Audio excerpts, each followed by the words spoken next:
Hello everyone, welcome to Sources Classes. So in this video again we have come up with a very interesting session for you, a video pertaining to reading comprehension. So the topic that we'll be focusing on is basically of botany, basically chemical defenses of plants. It's a very interesting RC and a very confusing and a very tough RC as well. You will see that when we go through the questions. So I hope you will gain some necessary insight.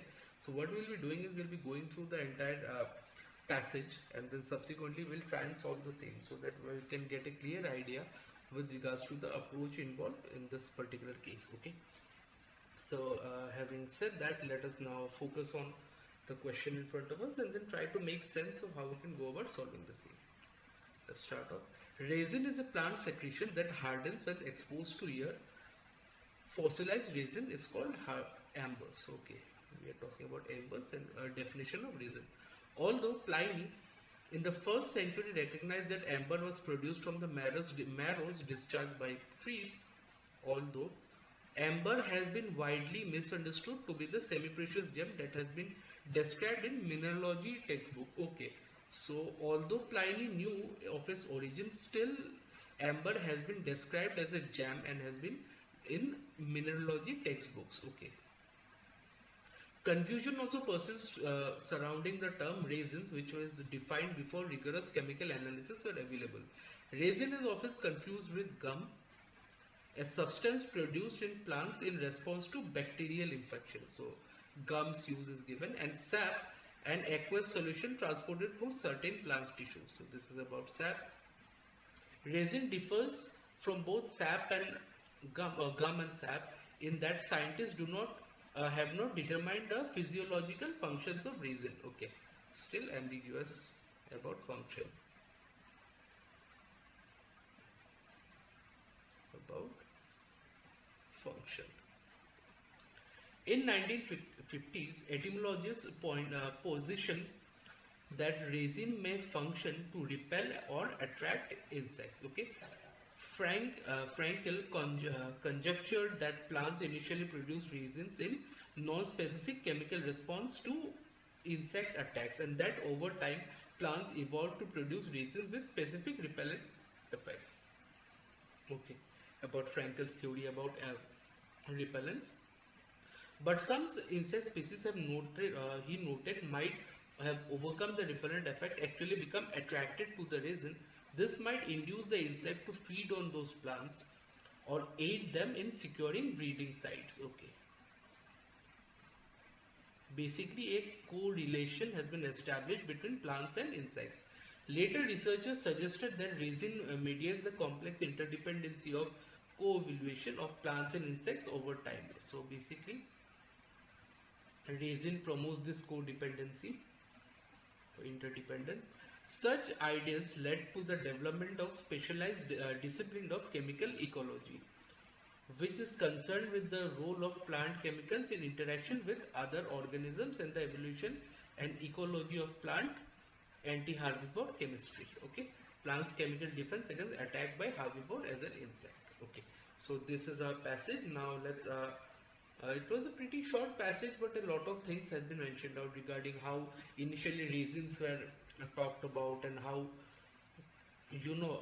repellent effect, the interdependency has been talked, what the confusion generally lied in this regards, a lot of things, how amber has been confused with resin and sap. So a lot of things have been talked about, and also the scientists' conclusion through various years of studies regarding the interdependency and the work of resin in general. Okay, so now let's take a look at the question. According to the so let's now take a look at first. According to the passage, which of the following is true for plants anti-herbivore chemistry? Okay, so anti-herbivore chemistry. So let's go through the options. Changes in plants anti-herbivore chemistry may affect insect breeding behavior. Yes, some insect may breed on it or some may get repelled. So yes, this is actually true. Now let's see. Plants a plant's repellent effect often involve interaction between gum and resins. No interaction between gum and resins.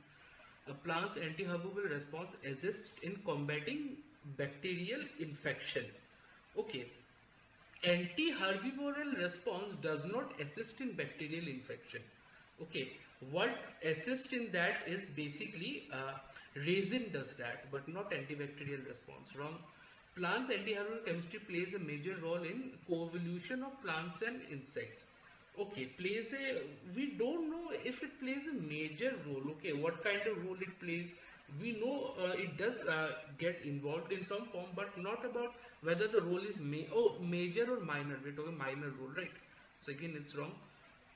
Researchers first studied repellent effects in 1950. No, in 1950 they only positioned that resin may function to repelling or insects. But in 1950 no study was done on the chemical responses. So again wrong. So option A will be the right answer. Okay. Now let's go to question number 2. Of the following topics, which would most likely be studied within the discipline of chemical ecology as described in the passage? So, chemical ecology. So, let's take a look. Seeds that become attached to certain insects, which may in turn away the seeds and aid in reproduction cycle of the plant species in the question. Wrong. This is basically talking about pollination, and we do not study this under chemical ecology. Wrong. An insect species that feed on weed detrimental crop to yield and health and yield, and how this insects might aid agriculture production. Wrong. This is about codependency, but nothing related to chemical ecology. Again, effects of deforestation, totally out of context. Growth pattern of particular species. No growth pattern, nothing on the such side. Insects that develop a tolerance for feeding on plants that had previously been toxic to them, and as a result changes within that plant species. Yes, this is mentioned somewhere around. Yes, take a look. Frankel conjectured that plants initially produce resin non-specific chemical response to insects. Okay, these lines. Insects over time evolve into resins with specific repellent effect. But some insects, he noted, might overcome the repellent effect and actually become attracted to the resin. Yes, this will be our answer. Okay, I hope it is clear. Now let us move on to question number 3. The author refers to bacterial infection.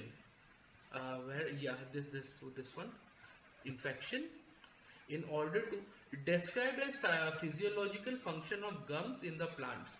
Resin is let's read.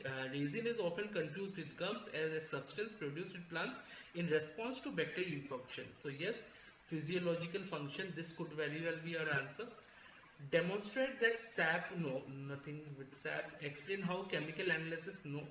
Show that gum cannot serve. No, we are talking about sap in this part. Or no, show that gum cannot serve the effective defense. No. Nothing has been said. Give an example of how confusion. No. So no, just a second. Just give me a second. Let me go through number D again. Okay. Hang on. Let me just go through D and E one more time. Show that gum cannot serve. No, cannot serve. No, totally. Give an example how confusion has arisen in regards to nature of resin. Okay, nature of resin. No. Option 3A will be the correct answer.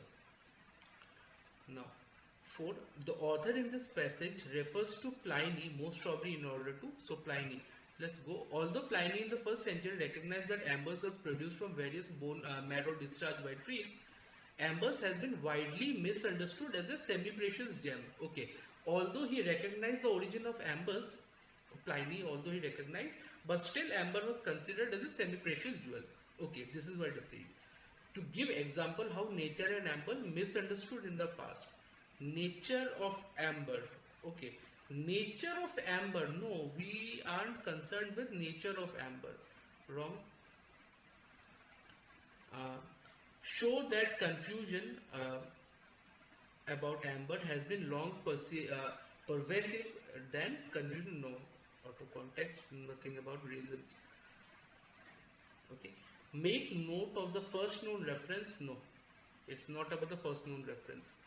Point out an exception to the generalization about history of people's understanding of amber. Yes, this could very well be our answer, because it points out that the generalized view regarding ambers of the people. Demonstrate that Pliny believed amber to be mineral. No, he did not believe amber to be. So option 4 will be the correct answer. So with that said, we've come to the end of this all the questions. So I hope you got a clear insights on how we tackled each and every question. So if you have any doubt, kindly go through the entire video and try to solve this question on your own before going through with the answer.